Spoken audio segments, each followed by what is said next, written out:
Okay. I want to welcome everyone to this concurrence meeting about a proposed four-league position on the topic of waste. Everyone is on mute now, I hope, but we will allow people to unmute themselves when we get to the question section of this program. And you can put questions in the chat too, as they occur to you.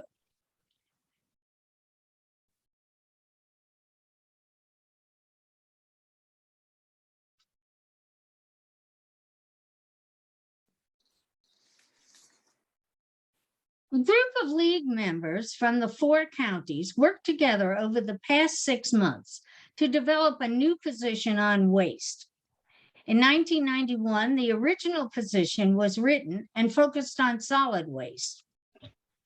The team evaluated the 1991 position and decided to expand the focus to include greenhouse gases as waste, address ways to reduce the generation of waste, and to specifically address environmental justice. Concurrence is a very specific league process. It depends on some league entity doing a study and reaching a position. Other leagues can then agree or concur with that position. That is why the wording can't be changed. Concurring with another league's position allows you to have a position without spending the time and resources to conduct a study. 30 or more days ago, you received a copy of the proposed position. Tonight, the committee will present the proposed wording of the new position. The committee will answer any questions that you have, and then we will divide the group by league into breakout rooms, hopefully. You will discuss whether or not your league should concur with the position. You will try to reach consensus on the concurrence. This is not usually a vote, but in some cases, a league may choose to conduct an email vote.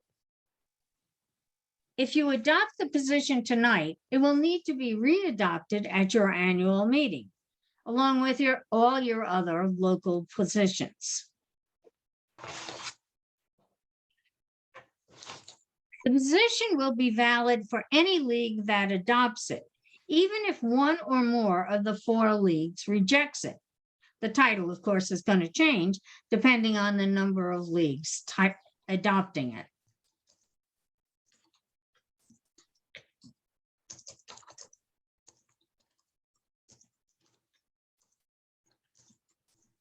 What I am going to say, as you look at the main points on your screen, is the actual wording of the proposed position, not the wording on the slides. Members of the League of Women Voters in Albany, Rensselaer, Saratoga, and Schenectady Counties agree that effective policies concerning waste are integral to ensuring the clean water, clean air, and healthful environment guaranteed in the Environmental Rights Amendment to the New York State Constitution. We also agree that we're embedded in an ecosystem and that the land, water, air, energy, waste, and biota in our ecosystem are dynamically interrelated.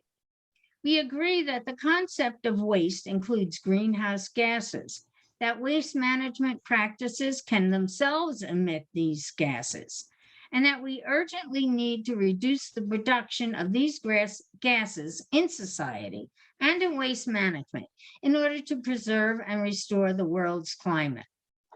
We agree that human health and safety, the well-being of wildlife, the preservation and restoration of habitat, and the conservation of primary materials such as timber, minerals, ores, and energy are deeply affected by our practices concerning waste. To protect these resources, the leagues support policies that promote the reduction of waste, the reuse of products and materials over disposal, and the responsible management of waste that can't be reused. We agree that our ultimate goal is a circular economy with zero waste.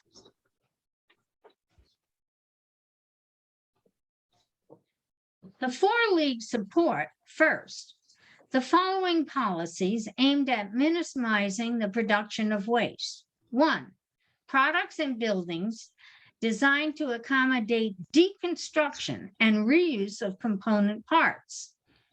Two, the use of durable materials and designs that prioritize longevity in product manufacturing and construction. Three, support for repair rather than disposal of products. Four, the reduction of single-use plastics and items that cannot be recycled, and promotion of reusable packaging for products. Five, the limitation of greenhouse gas emissions and processes that produce them, such as the burning of fossil fuels, excessive fertilizer use, disposal of items containing refrigerants in a way that causes those refrigerants to leak, reliance on landfills for organic waste disposal, and six, regular monitoring of sources of potential greenhouse gas leaks and speedy fixes of leaks in lines carrying greenhouse gases, such as methane and refrigerants, and reduction of fugitive emissions from solid waste landfills, wastewater treatment plants, and appliances.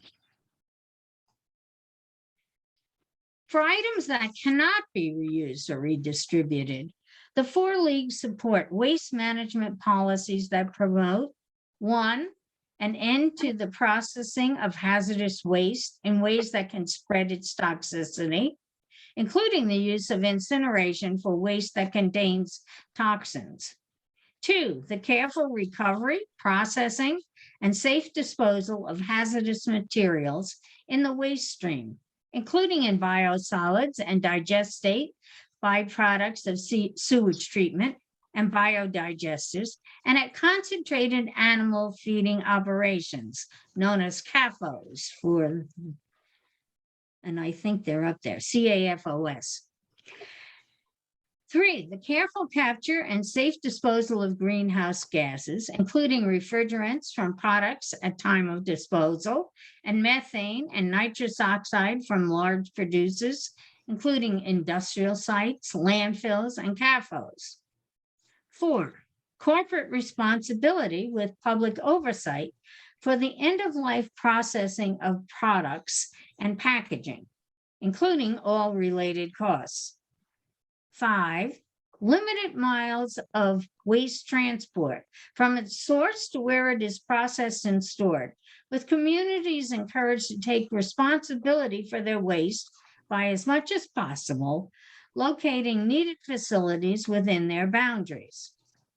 Six, collaboration among communities and the siting of regional high-tech waste management facilities as needed facilities within their boundaries. And also to support reuse and recycling. Seven, environmental justice in the siting of waste facilities and provision of services. And eight, easy resident access to legal and responsible waste disposal methods. We also support the following policies aimed at facilitating the transfer of discarded items and components to entities that can use them. One, the development and strengthening of easy to participate in civic infrastructures for A, recycling items to extract useful material for reuse in new products, and B, collecting, processing, and transferring reusable items to new owners, including excess edible food from restaurants, grocers, and farms, to groups addressing food insecurity. And two, the expansion of community-based operations and facilities, for example, composting, anaerobic digestion, and biochar pyrolysis, that enable communities to create useful products out of non-toxic organic waste, and the diversion of non-toxic organic waste from landfills where it can produce fugitive methane emissions. towards beneficial use through these processes. We also support to reinforce these efforts, green procurement policies that boost the market for products made with recycled, recyclable, and non-toxic deconstructible content. 2, the expansion of opportunities to purchase items with either reusable, returnable, or purchaser-provided packaging. 3, adequate monitoring and enforcement of waste regulations. 4, a rapid transition away from fossil fuels to renewables and away from high global warming potential, GWP, refrigerant gases, to low GWP, refrigerant gases. 5, the transformation of wastewater treatment plants from simply waste processing centers to facilities that emphasize the capture of beneficial products, for example, biogas, while ensuring the removal of hazardous waste before returning it to the environment. 6, reduction in the use of CAFOs and promotion of more sustainable farming methods. 7, opposition to corporate secrecy about the toxicity of their products and processes. And 8, the embedding of sustainability principles into public information campaigns, school curricula, and licensure certification programs.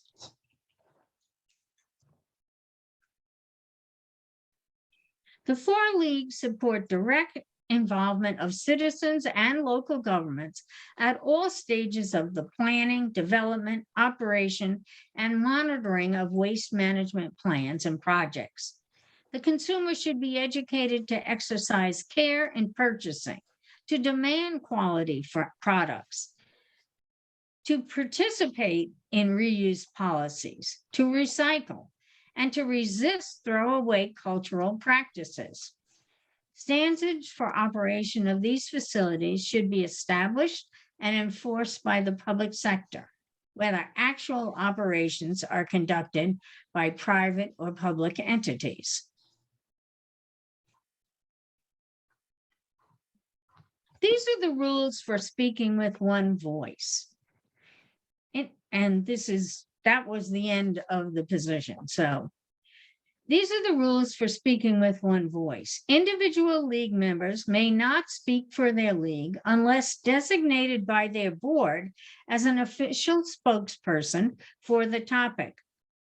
Local leagues may use local, state, or national positions to support or oppose governmental actions in their league's territory. But local leagues need permission of the state league to advocate at the state level, unless responding to an action alert from the state league. And local leagues need permission from the national league if they want to advocate at the national level. Again, unless responding to an action alert from the national league.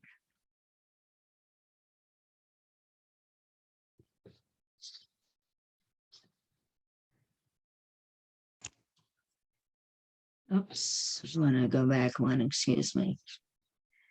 Tonight we focused on the proposed position. You will receive information about the June 6th meeting that is more about how we might use this position. And that will come to you after that meeting and its details are really finalized.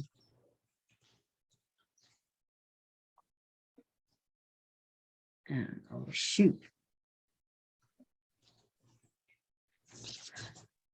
Okay, so now we're up to the big question part. And we're going to go back to, I'm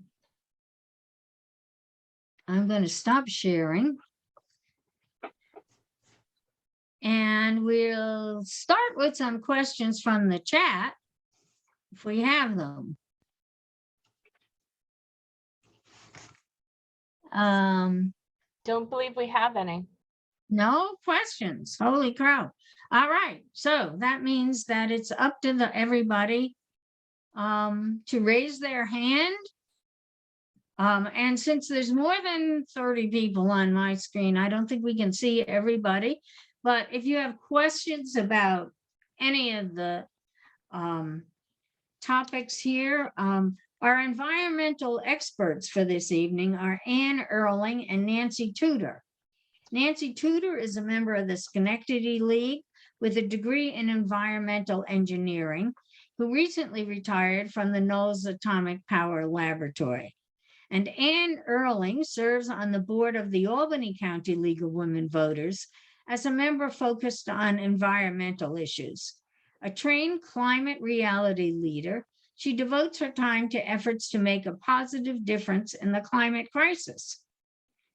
So Nancy and Ann will answer your questions, but please don't get into whether or not you like the position. Save that discussion for the breakout rooms, which are being restricted to members only. So, do we have any questions? And feel free to unmute yourself.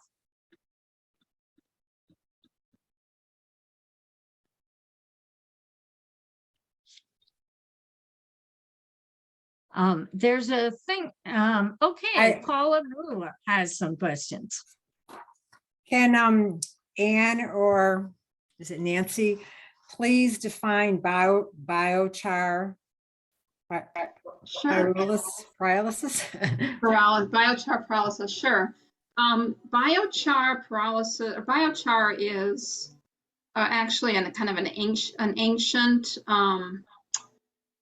process. They found it in among Aztecs, I think.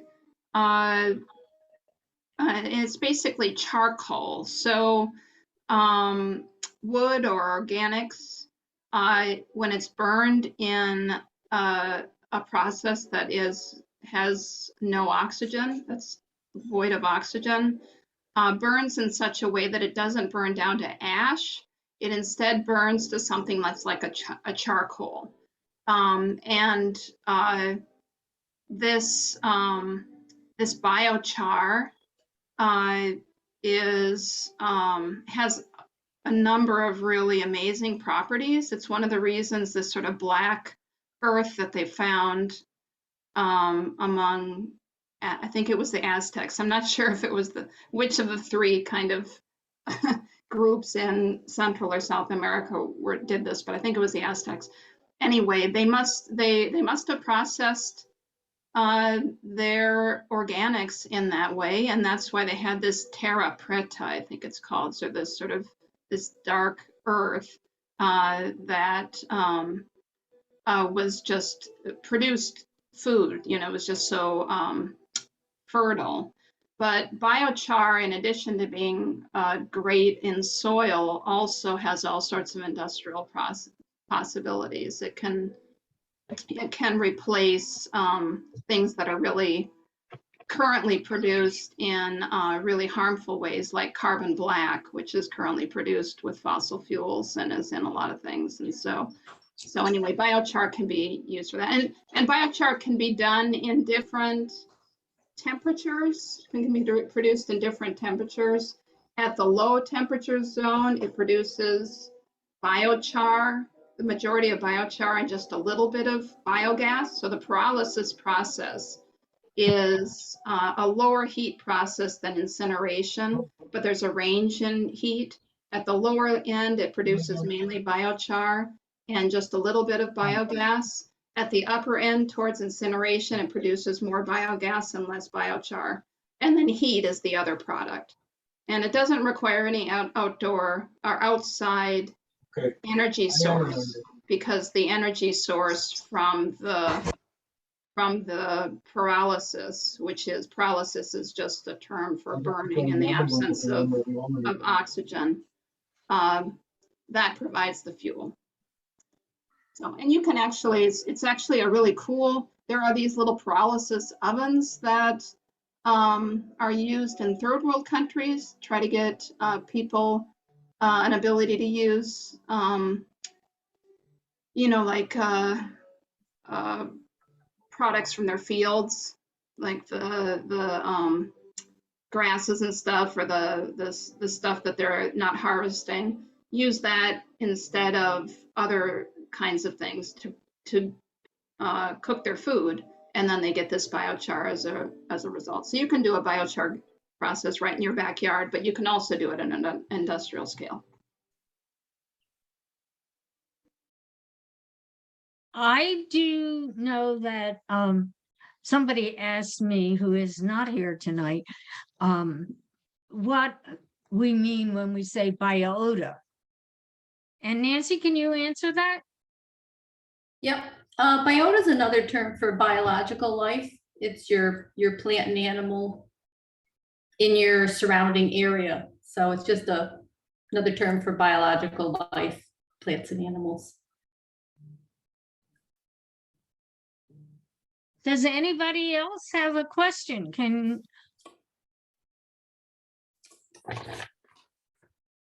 I want to follow up on Anne's biochar description. We can make it in our own backyards, but then what do we do with it? So yeah, there you can spread it, put it in your soil. I mean, it's actually, there is a lot of research being done on how precisely you use it effectively. If you were to garden with it, you can put it into your soil, but biochar absorbs a lot. So, you have in your sinks, you have these charcoal filters sometimes to capture things. Biochar is that, it's like that charcoal. So it absorbs toxins. It can protect, you can use it, to absorb pollutants. But because of that, I think sometimes it absorbs nutrients too. So before you put it in your soil, sometimes you want to seed it with nutrients. It's actually a pretty complex process of study right now to try to figure out exactly what's the right way to use it if you were to use it in your gardening. So that would be the kind of thing that we, if we were doing it in our backyard, we might do. But there are markets for it. So if you had a lot of agricultural waste or downed trees or whatever that you could process, you could earn money from the biochar that results from it. So yeah, but it's a way to it's a way to sequester carbon. So you have carbon that won't off gas once it's in biochar. So it won't off gas as carbon dioxide into the atmosphere once it's created into biochar for 1,000 years or so.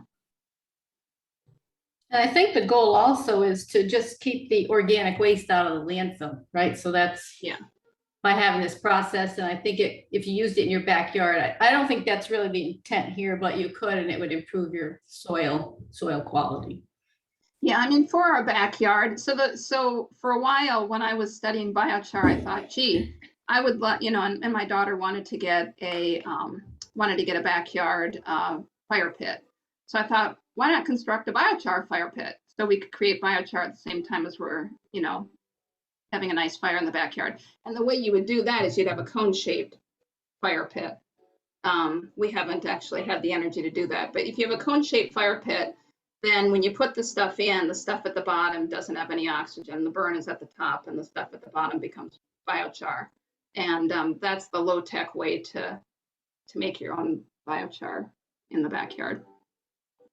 But if you have organics, if you have vegetable scraps or whatever, the better thing to do is to just make your own compost in the backyard. Because biochar stuff has to be pretty dry to be, you'd either have to first dry it out with the fire. So it's better for like downed wood than for apple peels. Okay, Mary Kate Owens put a question in the chat to ask, is this plan meant to influence individual actions, institutional actions, both of course, but what is the main target? And Mary Kate, you're talking about this whole position? Yes, I was. I Yes. was just, the limits of individual action are kind of overwhelming, and I'm wondering how we can use this plan to influence larger groups. And if we will use this plan to influence larger groups. So I guess I just wanted to hear Anne or someone's Nancy. opinion on that. Yes.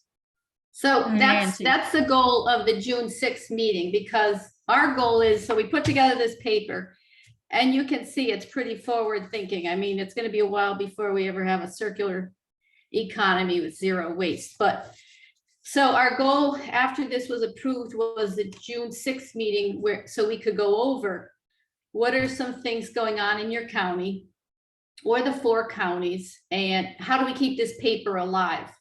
So I mean, I don't have an answer right now other than we're working on something for June 6th, but it definitely involves coordinating with other groups, such as, Beyond Plastics, to keep working through some of these issues. And then to me, it's way overwhelming. So I think, we'd probably want to pick 1 or 2, or maybe you'd pick 1 or 2, or a group of people would get together and work on how we keep this alive.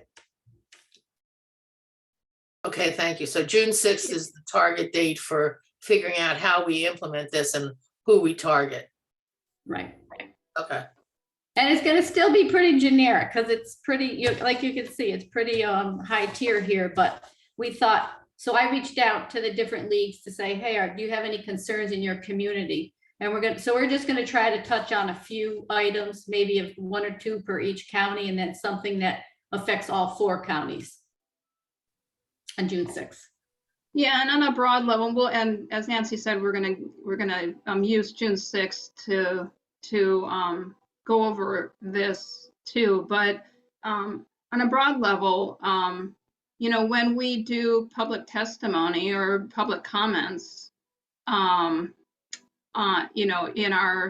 in our municipal or county, for our county legislatures or our municipal offices, we can reference this. Assuming we all 4 counties concur on this will carry the weight of 4 counties' support, and we can reference this when we're speaking on something that is addressed by this statement. And we can also, as a league, have informational sessions on topics that are addressed by this, and keep this alive by making it public at all of the events where we're talking about these things that are addressed by the statement. Mary, Bilby had a question.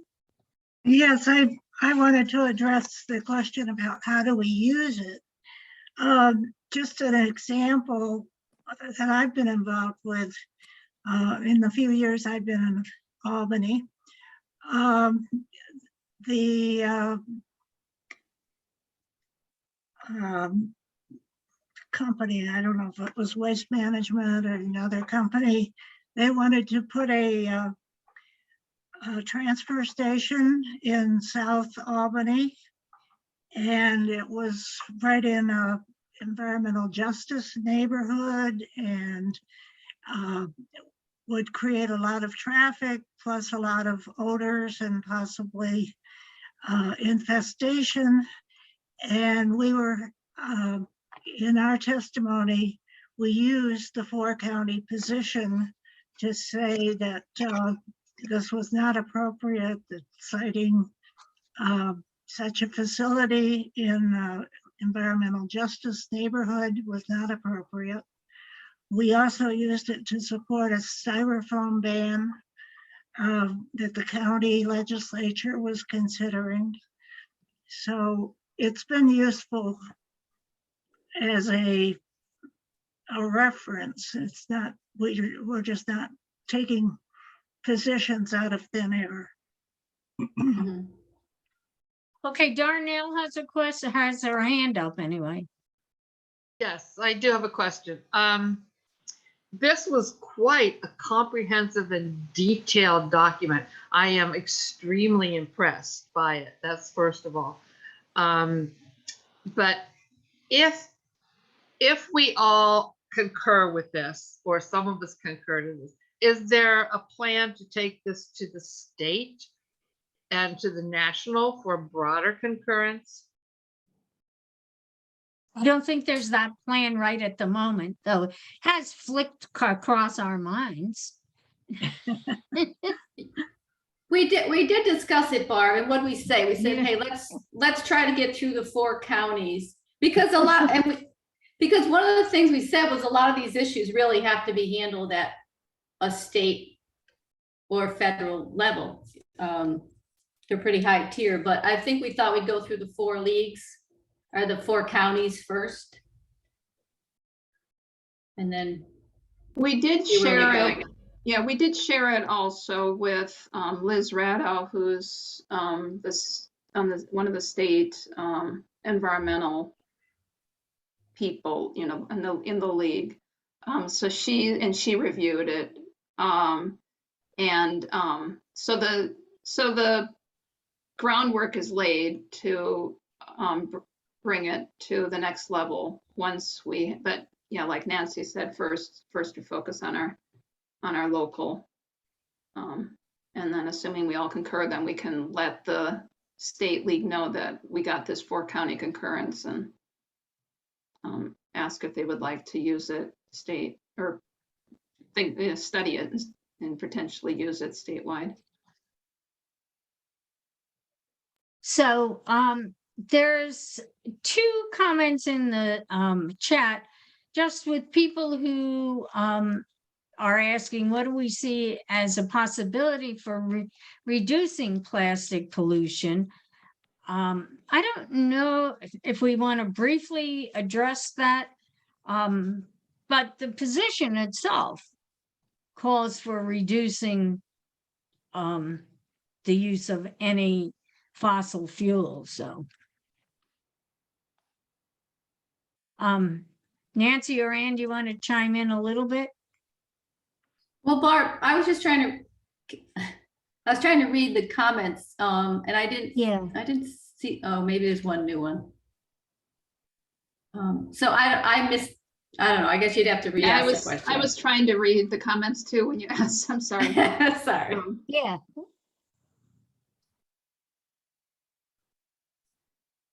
Is this Susan? Is that Susan Springs? Is that what do you see as possible for reducing plastic pollution? Yeah, Christine spoke to that. Yeah, the plastic pollution is a huge issue, and there are a lot of groups working to try to working on that issue, and that falls fully within what we would want to work on too with this statement as, support.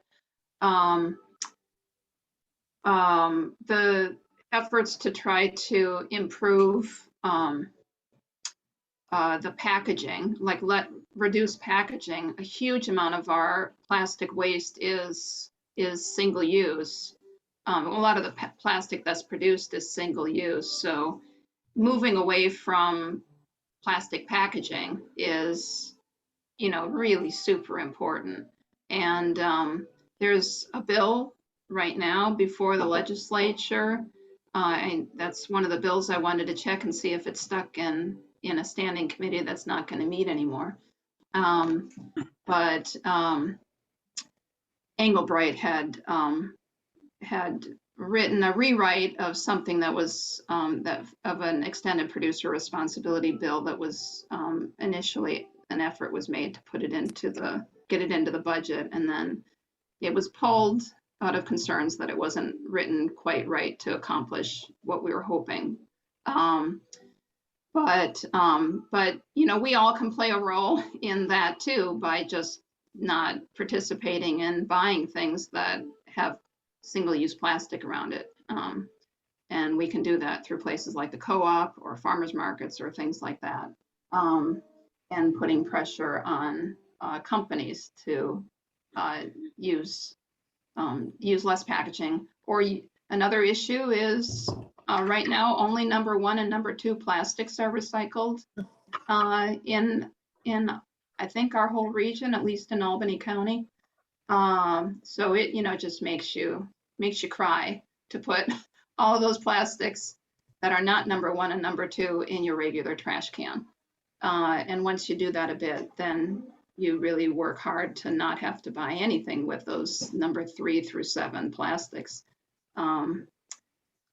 But yeah, it's not something that we're going to fix immediately, but raising awareness of this is essential.